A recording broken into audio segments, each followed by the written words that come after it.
Құрметті менің оқырмандарым, бүгін бізде қонақта Қазақстан Республикасының еңбек сіңірген әртісі, құрмет орденінің иегері, халқымыздың сүйікті әншісі Бағдат Сәмиденова ханым келіп отыр. Бағдат апай, қош келдіңіз. Рахмет. Біздің қазақ халқының ұлттық құндылықтарының жанашырысыз, біз осы салт дәстүрлерді насихаттаймыз.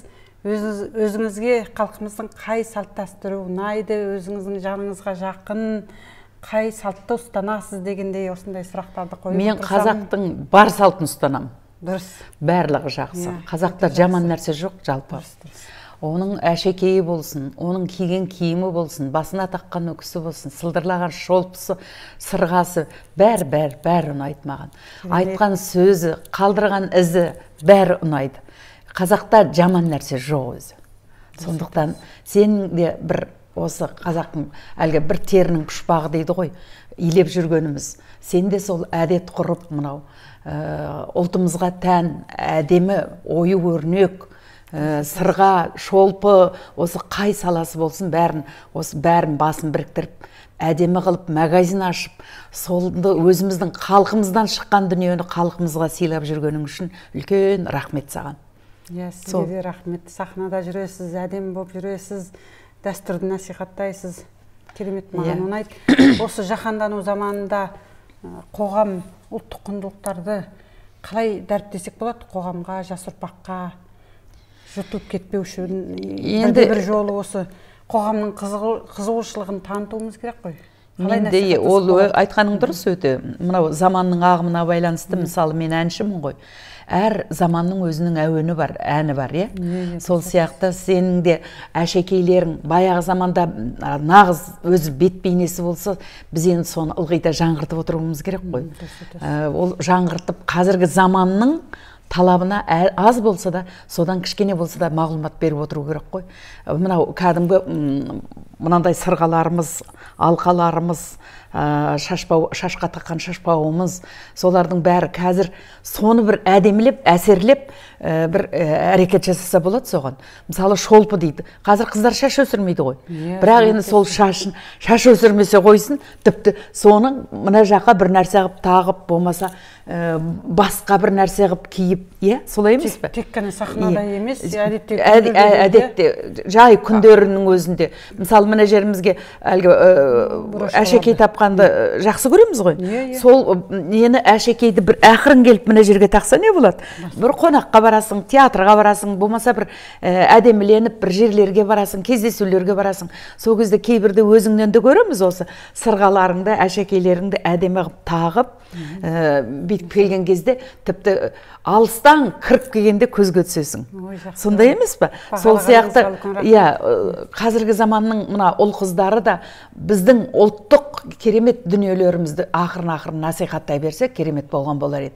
Мен енді насихаттар едім, менде ондай онша нәрсе жоқ. Менде ылғиды сахналық әлгі ауыр, оны енді көрінген жерге киіп бару бір ыңғайсызданасың.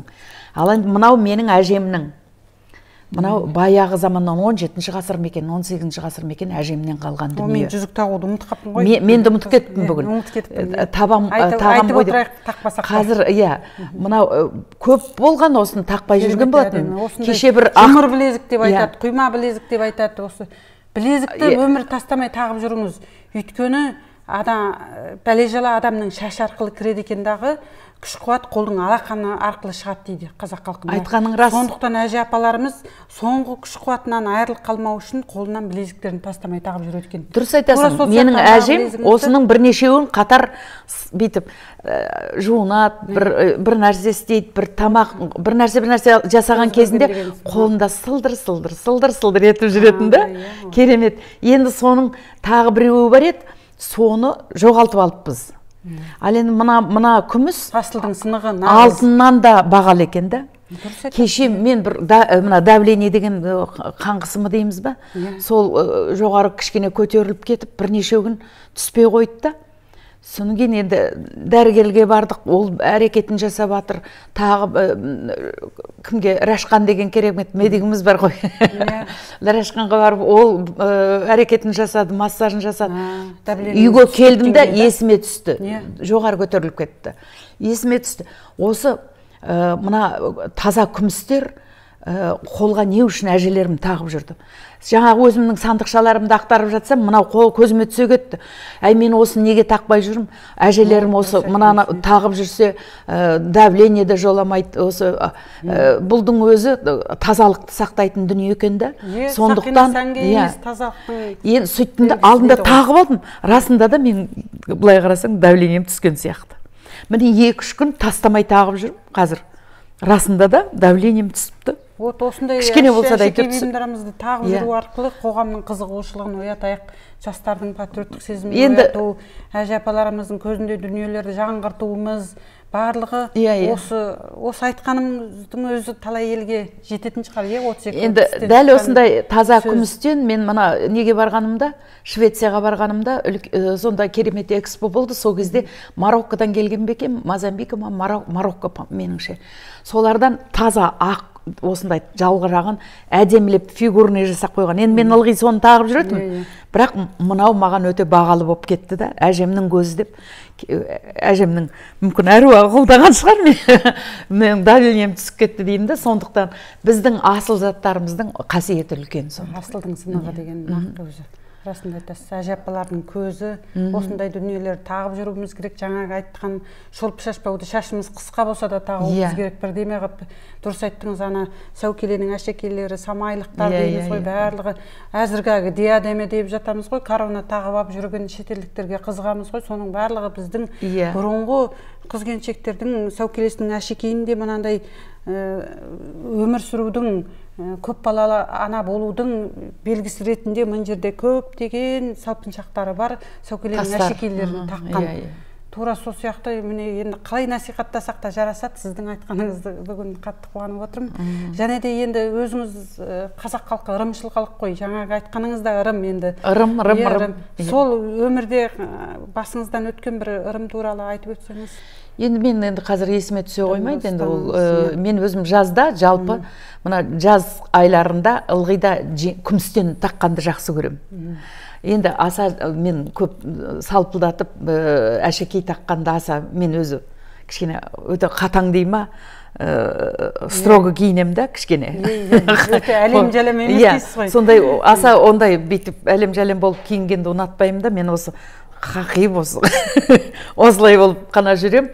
Сондықтан өзіме сол кішкене ғана дүниелер жақсы жарасады. Мысалы сырғам да бар мені. Сырға әшекей тағам, бірақ өзіме шақтап қана. Менің енді бойым кішкентай, мен бір кейбір байға таймінсе де жарасады дейді. Солай ма? Сіз рахмет тақсаңыз болады. Енді білмеймін, мен өзім осындай шағын тағып көріңіз. Шағын нәрсемен ғана әдемі болып жүріс тұрысым өзім жылдам ғой. Өзім жылдам жүремін да, содан кейін мен енді салпыншақ тағып, бүйтіп кереметтей болып шайқалып жүре алмаймын.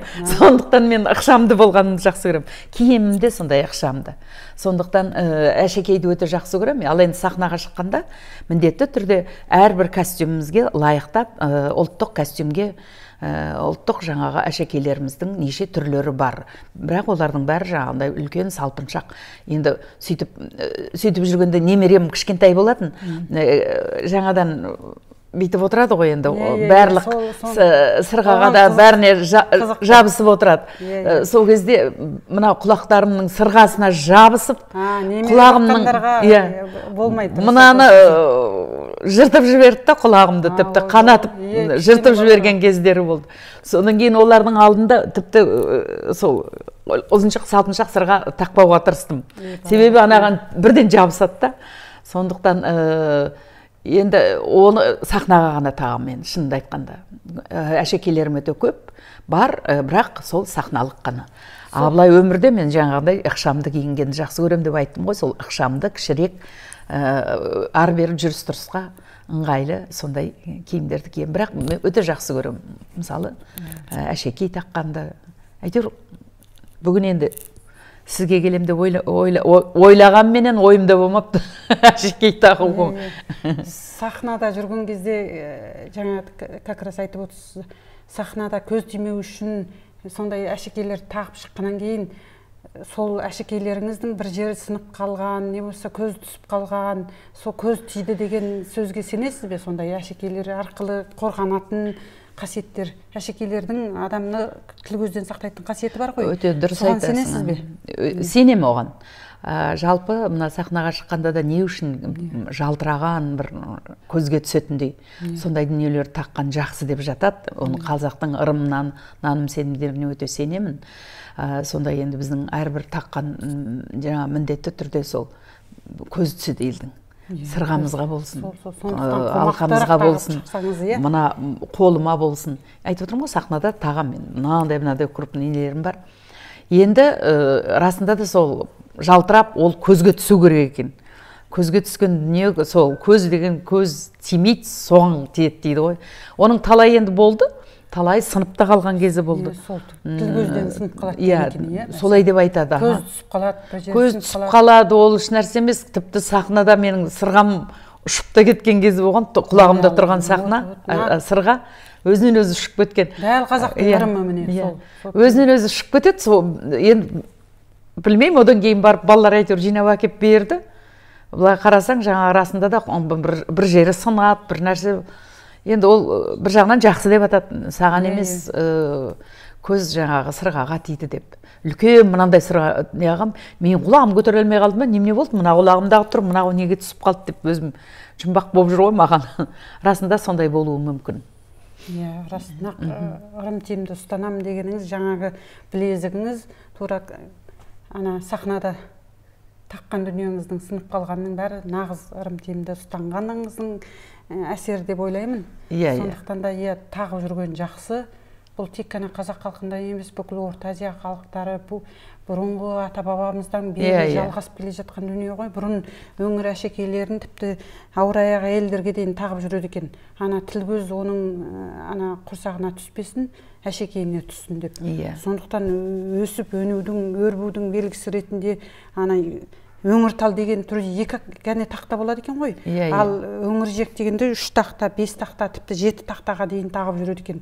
Соның барлығы сол тіл көзден сақтану үшін ана салпыншақ қоңыраулары бәрі жын шайтандарды қуат деп айтып отырады екен.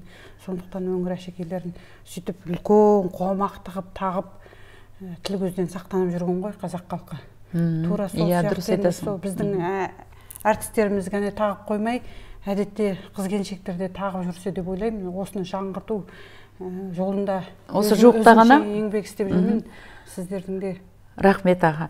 Жуықта ғана бір жерде болдық жиында. Шапан киіп алыпты. Ою өрнегімен. Бірақ соншама әдемі қылып салған әлгі шапанды. Жай ғана әшейін бір ана баттитып өрнекті сала саламыз ғой енді. Наурызға киеміз, бір нәрсеге киеміз деп. Ондай емес, кәдімгі өзінен бір сондай бір әдемі қылып саған жаңа өрнекті. Сол соның құлағына таққаны, қолына таққанының бәрі кәдімгі өзіміздің ұлттық білезігімізбенен әшекейлеріміз. Әлгі қызға соншама мен таңғалып қарап қалдым. Өзіне сондай, былай қарасаң, сондай жарасымды, сондай әдемі неге бізге кимеске деп. Енді мен жаңа айтып отырмын ғой, менің жүріс-тұрысым өте жылдам болғандықтан, ақшамды тез болғандықтан, мен енді жаңағыдай салпыншақтарды көп таға алмайтыным сол. Сол себепті менде қызығам, осы кішірек бір әдемі сырғалар болса кішкене. Ондайларды алдым, бірақ бәрі жаңа ылғи да ол сахнада көрінбейді ғой дейміз де, кішкене ұзынырағын аламыз ғой енді. Мынадай нелерім болған, менің жаңа 3 немен дедіңіз ғой. 3 тақтамен дедің. Ол мен болып, бір жерде белдігім болды, сол күмістен. Соны бір үлкен, бір атамыздың үлкен тойы болып атқан кезде, жаңа шешінген жерімді тастап кеттім. Қайтып келіп ала алмай қойдым ғой, соны таба алмай қойдым. Белдігіңізді ме? Белдікті де мына кеудемдегі жаңа үлкен бұлай мына жеріме түсетін. Сол да жоқ. Қайттан сұратып бермей қойды. Алып алды да жоқ әйтеуір. Жоқ болып кетті. Белдік дегенде кереметті әсем дүние ғой. Белдікті әдемі болатын. Соны ана костюмның сыртынан жаңа белдік тағып, мына жері ашық қой енді, соған жаңа мынаны таққан кезде енді сондай бір керемет шетелдіктер суретке түсіріп қайта-қайта. Қай жақтың екенін білмеймін. Әйтеуір Европаның бір мемлекеттен келді сол жерге үлкен тойға. Солар қайта-қайта түсіріп, кейіннен біреу кісіге салып жіберді, Алтынбек ағам маған салып жіберді оны. Сол суретті сақтаулы еді енді. Білмеймін, өзі көшіп қонып жүріп, бәрінен адасып қалдық өзі. Қазақ қыздарының символы ғой, ана қос етек көйлек киіп, қынама, бел кәзекей киіп, белдік тағу. белдік жер белбеу дегенді қазақ қыз-келіншектері бұрын таққан екен, иә. Өзбекелі Жәнібектің ағамыздың кітабында жазылған. Қазақ қыздары жер белбеуден айырылу өліммен тең дейді екен. Ол оның ары ұжданы деп айтады екен. Мысалы үшін Қыз жібек фильмінде мен көріп есіме түсті, сол өзбекелі Жәнібектің кітабын оқығаннан кейін. Ана жер белбеу жібекпенен төлегеннің некесі қиылатын күні, сол күні жер белбеуді ортаға қойды. Орталарына қояды ғой. Сол кезде жібектің анасы жер белбеу, отана, омаяна, өзің сақтай көр деп айтса, ана жібектің жеңгесі айтады екен, некелерің қиылғанша жер белбеуден аттамаңдар деп сөйтеді ғой. Аттауға болмайды деп. Сол кезде төлеген тұрып айтады ғой, жібек жан, мына жер белбеуге қарасам, екеуміз асау жайықтың екі жағалауында тұрғандай сезінемін дейді. Сонда жер белбеу міне ақтықтың, тазалықтың, пәктіктің және махаббаттың символы екендігін көрсетіп отыр. Одан кейін талай белбеу ғой, мысалы анау күміс белбеудей болмайды әрине. Енді айылбасы инжуден, нефриттен жасалған белбеулер тіпті найзағайдан қорғайды деген қасиеттері бар екен, сөйтіп тағып жүреді екенше. Сонда енді белбеудің де қаншама бір үлкен барқыт белбеулердің, күміс әшекейлер таққан белбеулерді біздің қазақ. Енді ана қапсырманы жабыстырамыз ғой мына жерге. Сонымен әшекейлейміз оны, моншақ тігеміз, әдемілейміз, әсемдейміз, көркемдейміз әйтеуір. Бірақ үстінде жаңағы қапсырмасы, ұлттық қапсырмамыз болады ғой. Ұлттық киімдер кигенімізде ылғи міндетті түрде жаңағы қапсырмаларымыз болады. Неше түрлісі бар енді қапсырманың. Қазір енді кішкене современный заман болды да, ұлт аспаптар оркестрменен істеп жүргенде де тек ұлттық киімдер киетінбіз ғой. Қазір енді мына эстрада дейміз де, әйтеуір соған кішкене мына Европаға, батысқа еліктеп кеттік қой, шынын айтқанда. Көбі еліктейміз, бірақ енді көбіне сол жаңағы батыстың да кейбіреулері ашық-шашық киінбейді енді. Бір атып кеткен бір нелер болмаса, бізде де соған кішкене тыйым салынып жатыр ғой қазір. Маған бір қуантарлық жай, сахнағаның өзіне, мысалы Өзбекстанда ашық-шашық шығуға рұқсат жоқ, болмайды деп жатыр. Ол енді тіпті қазір сахнаны қойғанда, мынау аяғы ауыр болған кезде келіншектер, баяғы кезде біз жасырып жүретінбіз ғой, енді бәріміз де келін болдық, бәріміз балалы болдық, жас болдық. Мына қарнымызды жасырып жүретінбіз ғой. Кеңірек көйлек киіп, ал енді қазір тіпті жаңағыны былай тырыстырып киіп алады да, соны суретке түсіреді. Әлеуметтік желіде соны жариялап жатады. Соны бүйтіп ашып тұрып, соны көрсетеді. Қойып тұрып, екеуі бірге түседі. Мен енді білмеймін, қандай қазақтың ол қандай тәрбие көрген екен деп ойлаймын, сондай балалар. Бекер істейді сол тіл көз деп атырамыз жаңағы. Жалпы ол мәдениет ол. Ал жаңа қарнын көрсетіп, ол ішінде жатқан баланың кім екендігін біліп, ол менің балам сөйлеп жатыр, бүйтіп жатыр деп айтқан болады. Алдын ала қазақ өйтіп айтпаған. Алдын ала менің балам ішімде жатыр, ол екен қыз екен, кім болса да адам болса екен, осы азамат болып туыс екен әйтеуір. Алладан үміті болады адамның. Не болғанда да әйтеуір жақсы азамат туыс екен, ұл болсын, қыз болсын. Бұйырғаны болады деп, бір Алланың бергені болады деп. Тіпті босанбай жатып атын қойып тастайтындар бар. Атын қойып беріңізші деп сахнаға шығып, ана психологтар семинарлар өткізіп жатады ғой. Соларға табынып, соларға барып, мен сіздің семинарыңызды тыңдағаннан кейін мен 2 қабат болдым. Осы ішімдегі баланың атын қойып беріңізші деп шыққан кезін көріп, әлеуметтік желіде мен таң қалдым енді. Расында да қыздардың құлағына алтын сырға Бағдат апайымыз нағыз айтып отыр, жаңағы 2 қабат болған кездеріңізде кең көйлек киіп жүруіңіздер, жасырыңыздар деп айтып отыр. Расында да сөзіңізді өте құптаймын, керемет айттыңыз. Білмейді кететін талай отбасылар бар. Батысқа еліктейміз, еліктеудің қажеті жоқ деп ойлаймын. Батыс бізден асып тұрған түгі жоқ. Ешқандай асып тұрған түгі жоқ. Олар кісімен сыйласуды онша ұнатпайды. Кісінің үйіне қонаққа бару деген ол жылына бір бара ма, бармай ма, бір Аллам білсін. Ал енді біз шай ішеміз дейміз, шайға шақырамыз, дастарханға шақырамыз. Оның бәрі ұлы қасиет. барлығы дәстүр, құт келеді деп бекер айтылмаған. Сол өзінің несібесі бар. Қанша айтады ғой, үйіңде жеуге тамағың болмай отса да, жиренше бір кедейдің үйіне барады ғой, кіріп барып, сонда жалғыз ешкісі бар екен, сол ешкіні сауып балаларына тамақ қып отыр екен. Жаңа жиреншені естейді да, ойбай, сізге қпағанда деп жалғыз, әлгі жалғыз атын сойыпты де, қазақ деген Қадыр Мырзалиевтің сөзін өлеңінде бар ғой, қазақ десең әлгі досына жалғыз атын сойып береді дейтін. Қандай құрмет дейсіз, сондай? Содан кейін мына үлкен кісілердің алдын кесіп өтпе дейді. Кезінде болған екен дейді. Анау ат көз көретін жерден, анау алыстан келе жатқан атты кісілер келе жатса, жаңа су алып өтіп бара жатқан келіншек тосып тұрып, сол кісілердің алдын кесіп өтпейін деп. Сол ана кісілер өтіп кеткеннен кейін барып, жаңа инағашпен су көтеріп келатыр ғой өзеннен. Содан кейін барып өткен ғой. Соны кейбір кісілер түсініп, айналайын, бағың жансын, бақытты бол деп, жаңа батасын беріп кетеді екен. Сол батасын аламын деп, жаңағыны күтіп тұр ғой. Енді батаменен әлгі ел көгереді дейді, жаңбыр менен жер көгереді деп атыр. Бекерге айтылмаған сөз. Ал батасын алған адам, ол инабатты адам. Жай адамға бата бермейді ғой. Ол мәдениетті адам. Ол қазіргі тілмен айтқанда. Ол сондай жаңағы әдет ғұрыпты, үлкен кішіні, жалпы біздің салт санамызды түсінетін адам ғана сол жаңағы күтіп тұрып, жаңағының батасын алып жатыр. Болмаса үйге келгенде қонаққа қолына су құй, ол орамалын беріп, бала батасын аласың деп бізді әдейі неғылардың алдында, олар қолын жуып келсе де, жоқ, сен батасын аласың деп маған үйде қолына су құйғызатын.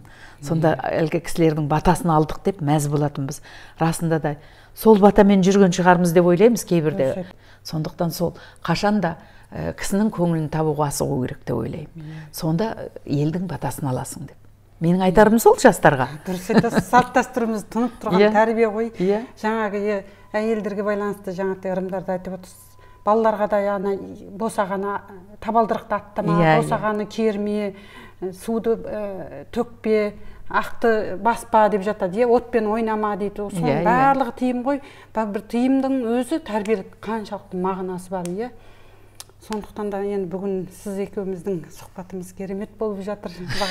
Айта берсек таусылатын түрі жоқ. Айта берсек таусылатын түрі жоқ. Құрметті оқырмандарым, Бағдат апаймен бірге мынандай тамаша бір сүбелі сұхбат болды деп ойлаймын. Сұрақтарыңыз болса, комментарға да жазыңыздар. YouTube каналымызда барлығына жауап беруге дайынбыз. Расында да осындай тәлім тәрбие, салт дәстүр, ырым-тыйым, наным сенімдерімізді насихаттау арқылы кейінгі ұрпақтарға біздің осы тәрбиелік қазақ халқының барлық салт дәстүрін осылай айта жатамыз деген ойдамыз. Бағдат апай, сізге рахмет, бүгін келіп осындай тамаша сұхбаттар жасадық. Расында да халыққа айтарыңыз мол. Және де айтып жүріңіз, жалғастырып жүрген жеріңізді айтып жүретініңізге мол сенімдемін. Айта берейік. Бізден басқа кім айтады енді оны? Құрметті оқырмандарым, алда тағы да сүбелі сұхбаттарды тыңдайтын боласыздар. Менің YouTube арнама жазылыңыздар, тіркеліңіздер, лайк басыңыздар.